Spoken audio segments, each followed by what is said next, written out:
এদিকে কিন্তু বৃষ্টি হচ্ছে, এ দেখো।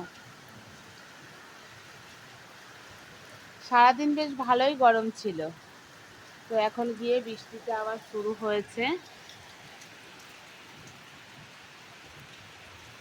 তো আমাদের এদিকে তো বৃষ্টি হচ্ছে, আর কোথায় কোথায় বৃষ্টি হচ্ছে জানিও।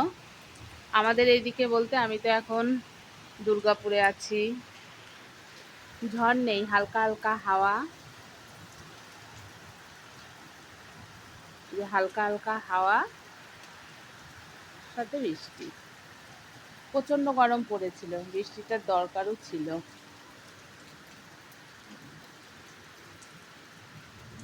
আর একটু জোরে বৃষ্টি হলে কিন্তু বেশ ভালোই হতো, তো যাই হোক, যেরকম হচ্ছে এটাই অনেক। একটু হলেও রাতে কিন্তু ঠান্ডা হবে। তো কোথায় কোথায় বৃষ্টি হচ্ছে কমেন্ট করে জানিও। দুর্গাপুরে কিন্তু আজকে বৃষ্টি হচ্ছে।